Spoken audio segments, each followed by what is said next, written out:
ಎಲ್ಲರಿಗೂ ನಮಸ್ಕಾರ ಸ್ನೇಹಿತರೆ. ಪರಂಪರೆ ಚಾನಲ್ಗೆ ನಿಮ್ಮೆಲ್ಲರಿಗೂ ಸ್ವಾಗತ ಸ್ನೇಹಿತರೆ. ನಮ್ಮ ಮನೆ ಎಂದರೆ ಕೇವಲ ಗೋಡೆಗಳ ಸಮೂಹವಲ್ಲ, ಅದು ನಮ್ಮ ಕನಸುಗಳ ಮಂದಿರ. ಮನೆಯಲ್ಲಿ ಇರುವ ಪ್ರತಿಯೊಂದು ವಸ್ತುವಿಗೂ ಒಂದು ಶಕ್ತಿ ಇರುತ್ತದೆ ಎಂದು ಹಿರಿಯರು ಹೇಳುತ್ತಾರೆ. ವಿಶೇಷವಾಗಿ ದೇವರ ವಿಗ್ರಹಗಳು ಮನೆಯಲ್ಲಿ ಸಕಾರಾತ್ಮಕ ಶಕ್ತಿಯನ್ನು ಹೆಚ್ಚಿಸುತ್ತವೆ ಎಂಬ ನಂಬಿಕೆ ಇದೆ. ಕೆಲವು ವಿಗ್ರಹಗಳನ್ನು ಮನೆಯಲ್ಲಿ ಇಟ್ಟರೆ ಐಶ್ವರ್ಯ, ಆರೋಗ್ಯ ಮತ್ತು ಶಾಂತಿ ಬರುತ್ತದೆ ಎಂದು ವಾಸ್ತುಶಾಸ್ತ್ರ ಹೇಳುತ್ತದೆ. ಆದರೆ ಯಾವ ವಿಗ್ರಹವನ್ನು ಎಲ್ಲಿ ಇಡಬೇಕು ಎಂಬುದು ತಿಳಿದಿರಬೇಕು. ತಪ್ಪಾಗಿ ಇಟ್ಟ ವಿಗ್ರಹಗಳು ಕೆಲವೊಮ್ಮೆ ನಕಾರಾತ್ಮಕ ಪರಿಣಾಮ ಕೊಡಬಹುದು ಎಂದು ಹೇಳಲಾಗುತ್ತದೆ. ಆದ್ದರಿಂದ ಇಂದಿನ ವಿಡಿಯೋದಲ್ಲಿ ಮನೆಗೆ ಶುಭಕರ ಎಂದು ಪರಿಗಣಿಸುವ ಕೆಲವು ವಿಗ್ರಹಗಳ ಬಗ್ಗೆ ತಿಳಿದುಕೊಳ್ಳೋಣ. ಯಾವ ದೇವರ ವಿಗ್ರಹ ಮನೆಗೆ ಒಳ್ಳೆಯದು, ಯಾವ ವಿಗ್ರಹ ಧನವನ್ನು ಆಕರ್ಷಿಸುತ್ತದೆ, ಯಾವ ವಿಗ್ರಹ ಕುಟುಂಬದಲ್ಲಿ ಶಾಂತಿ ತರುತ್ತದೆ, ಯಾವ ದೇವರ ಮೂರ್ತಿಯನ್ನು ಮನೆಯಲ್ಲಿ ಇರಿಸಬಾರದು, ಈ ಎಲ್ಲ ಮಾಹಿತಿಯನ್ನು ಸರಳವಾಗಿ ತಿಳಿದುಕೊಳ್ಳಲಿದ್ದೇವೆ. ನೀವು ಹೊಸ ಮನೆ ಕಟ್ಟುತ್ತಿದ್ದರೆ ಈ ವಿಡಿಯೋ ನಿಮಗೆ ಬಹಳ ಉಪಯುಕ್ತವಾಗಲಿದೆ.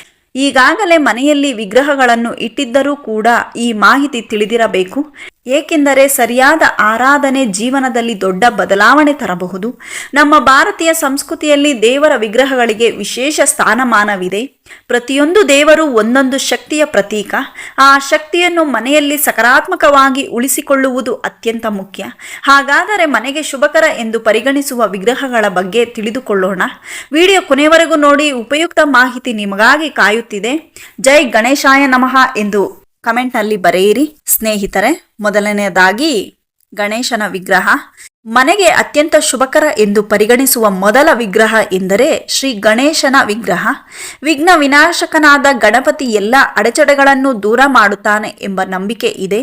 ಹೊಸ ಮನೆ, ಹೊಸ ವ್ಯವಹಾರ ಅಥವಾ ಯಾವುದೇ ಶುಭ ಕಾರ್ಯ ಗಣೇಶ ಪೂಜೆಯಿಂದಲೇ ಆರಂಭವಾಗುತ್ತದೆ. ಮನೆಯಲ್ಲಿ ಕುಳಿತಿರುವ ಗಣೇಶನ ವಿಗ್ರಹ ಇಡುವುದು ಅತ್ಯಂತ ಶುಭಕರ ಎಂದು ಹೇಳಲಾಗುತ್ತದೆ. ವಿಶೇಷವಾಗಿ ಬಿಳಿ ಬಣ್ಣದ ಗಣಪತಿ ಶಾಂತಿ ಮತ್ತು ಸಮೃದ್ಧಿಯನ್ನು ತರಲು ಸಹಾಯ ಮಾಡುತ್ತದೆ. ಗಣೇಶನ ಸೊಂಡಿಲು ಎಡಭಾಗಕ್ಕೆ ತಿರುಗಿರುವ ವಿಗ್ರಹ ಮನೆಗೆ ಒಳ್ಳೆಯದು ಎಂದು ವಾಸ್ತು ಹೇಳುತ್ತದೆ. ಅದನ್ನು ಮನೆಯ ಉತ್ತರ ಅಥವಾ ಪೂರ್ವ ದಿಕ್ಕಿನಲ್ಲಿ ಇಟ್ಟರೆ ಉತ್ತಮ ಫಲ ಸಿಗುತ್ತದೆ. ಪ್ರತಿದಿನ ದೀಪ ಹಚ್ಚಿ ಪೂಜೆ ಮಾಡಿದರೆ ಮನೆಯಲ್ಲಿ ಸಕಾರಾತ್ಮಕ ಶಕ್ತಿ ಹೆಚ್ಚಾಗುತ್ತದೆ. ಕುಟುಂಬದ ಸದಸ್ಯರ ನಡುವೆ ಪ್ರೀತಿ ಮತ್ತು ಒಗ್ಗಟ್ಟು ಹೆಚ್ಚುತ್ತದೆ ಎಂದು ಹೇಳಲಾಗುತ್ತದೆ. ಗಣಪತಿ ಆಶೀರ್ವಾದ ಮನೆಯಲ್ಲಿ ಸದಾ ಶುಭವನ್ನು ಕಾಪಾಡುತ್ತದೆ. ಎರಡನೇದಾಗಿ ಲಕ್ಷ್ಮೀ ದೇವಿಯ ವಿಗ್ರಹ. ಧನ ಮತ್ತು ಐಶ್ವರ್ಯದ ಸಂಕೇತವೇ ಮಹಾಲಕ್ಷ್ಮಿ ದೇವಿ. ಲಕ್ಷ್ಮೀ ದೇವಿಯ ವಿಗ್ರಹ ಮನೆಯಲ್ಲಿ ಇದ್ದರೆ ಆರ್ಥಿಕ ಸ್ಥಿತಿ ಉತ್ತಮವಾಗುತ್ತದೆ ಎಂಬ ನಂಬಿಕೆ ಇದೆ. ವಿಶೇಷವಾಗಿ ಕಮಲದ ಮೇಲೆ ಕುಳಿತಿರುವ ಲಕ್ಷ್ಮೀ ದೇವಿಯ ವಿಗ್ರಹ ಅತ್ಯಂತ ಶುಭಕರ. ಅದು ಮನೆಯಲ್ಲಿನ ದರಿದ್ರವನ್ನು ದೂರ ಮಾಡುತ್ತದೆ ಎಂದು ಹಿರಿಯರು ಹೇಳುತ್ತಾರೆ. ಶುಕ್ರವಾರ ಲಕ್ಷ್ಮೀ ಪೂಜೆ ಮಾಡಿದರೆ ಮನೆಗೆ ಧನಾಗಮನ ಹೆಚ್ಚಾಗುತ್ತದೆ ಎಂಬ ನಂಬಿಕೆ ಇದೆ. ಲಕ್ಷ್ಮೀ ದೇವಿಯ ವಿಗ್ರಹವನ್ನು ಸ್ವಚ್ಛವಾದ ಸ್ಥಳದಲ್ಲಿ ಇರಿಸಬೇಕು. ದೇವರ ಕೋಣೆಯಲ್ಲಿ ಪೂರ್ವ ಅಥವಾ ಉತ್ತರ ದಿಕ್ಕು ಉತ್ತಮ ಎಂದು ಹೇಳಲಾಗುತ್ತದೆ. ವಿಗ್ರಹದ ಮುಂದೆ ದೀಪ ಹಚ್ಚುವುದು ಅತ್ಯಂತ ಶುಭಕರ. ಕೆಂಪು ಹೂವಿನಿಂದ ಪೂಜೆ ಮಾಡಿದರೆ ದೇವಿಯ ಕೃಪೆ ಸಿಗುತ್ತದೆ ಎಂದು ನಂಬುತ್ತಾರೆ. ಲಕ್ಷ್ಮೀ ದೇವಿಯ ಆಶೀರ್ವಾದದಿಂದ ಮನೆಯಲ್ಲಿ ಸಂತೋಷ ಮತ್ತು ಸಮೃದ್ಧಿ ನೆಲೆಸುತ್ತದೆ. ಮೂರನೇದಾಗಿ ಕೃಷ್ಣನ ವಿಗ್ರಹ. ಬಾಲಕೃಷ್ಣನ ವಿಗ್ರಹ ಮನೆಗೆ ಆನಂದ ಮತ್ತು ಸಂತೋಷ ತರುತ್ತದೆ. ಮಕ್ಕಳಿಲ್ಲದ ದಂಪತಿಗಳು ಬಾಲಕೃಷ್ಣನ ಆರಾಧನೆ ಮಾಡುವುದು ಶುಭಕರ ಎಂದು ಹೇಳಲಾಗುತ್ತದೆ. ಕೃಷ್ಣನ ನಗುಮುಖ ಮನೆಯಲ್ಲಿ ಸಕಾರಾತ್ಮಕ ಶಕ್ತಿ ಹೆಚ್ಚಿಸುತ್ತದೆ. ಅವನ ಬಾಸುರಿಯ ಧ್ವನಿ ಶಾಂತಿಯ ಪ್ರತೀಕ ಎಂದು ಪರಿಗಣಿಸಲಾಗುತ್ತದೆ.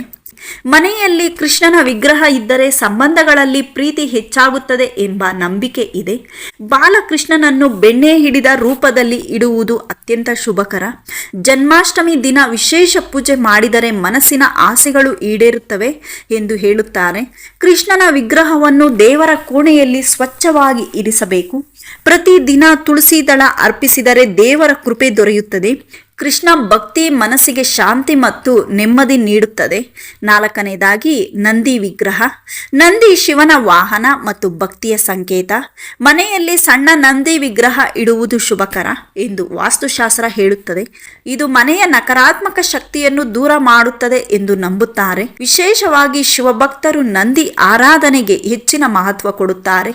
ನಂದಿಯ ಮುಖ ಶಿವಲಿಂಗದ ದಿಕ್ಕಿಗೆ ಇರಬೇಕು ಎಂದು ಹೇಳಲಾಗುತ್ತದೆ. ನಂದಿಯ ವಿಗ್ರಹ ಮನೆಯಲ್ಲಿ ಶಾಂತಿ ಮತ್ತು ಧೈರ್ಯವನ್ನು ಹೆಚ್ಚಿಸುತ್ತದೆ. ಕುಟುಂಬದ ಸದಸ್ಯರಲ್ಲಿ ಸಹನೆ ಮತ್ತು ಒಗ್ಗಟ್ಟು ಹೆಚ್ಚುತ್ತದೆ ಎಂದು ನಂಬುತ್ತಾರೆ. ಪ್ರತಿದಿನ ಓಂ ನಮಃ ಶಿವಾಯ ಮಂತ್ರ ಜಪ ಮಾಡಿದರೆ ಉತ್ತಮ ಫಲ ಸಿಗುತ್ತದೆ. ಸೋಮವಾರದ ಪೂಜೆ ವಿಶೇಷ ಫಲ ನೀಡುತ್ತದೆ ಎಂದು ಹೇಳಲಾಗುತ್ತದೆ. ನಂದಿ ಶಿವನ ಕೃಪೆಯನ್ನು ಮನೆಯಲ್ಲಿ ಉಳಿಸಿಕೊಳ್ಳಲು ಸಹಾಯ ಮಾಡುತ್ತಾನೆ. ಬುದ್ಧನ ವಿಗ್ರಹ. 5ನೇದಾಗಿ ಬುದ್ಧನ ವಿಗ್ರಹ.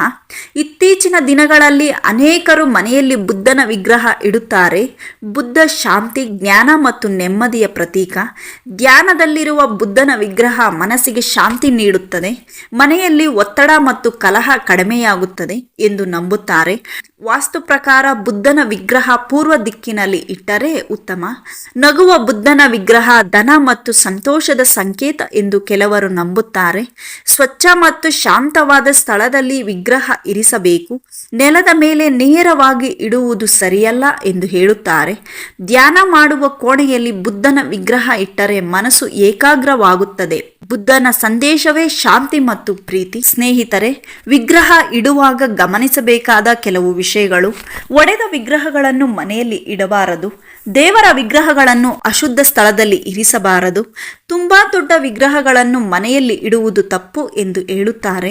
ಪ್ರತಿದಿನ ಸ್ವಚ್ಛತೆ ಕಾಪಾಡುವುದು ಅತ್ಯಂತ ಮುಖ್ಯ. ಪೂಜೆ ಮಾಡುವಾಗ ಮನಸ್ಸು ಶುದ್ಧವಾಗಿರಬೇಕು. ಸ್ನೇಹಿತರೆ, ದೇವರ ವಿಗ್ರಹಗಳು ಕೇವಲ ಅಲಂಕಾರವಲ್ಲ,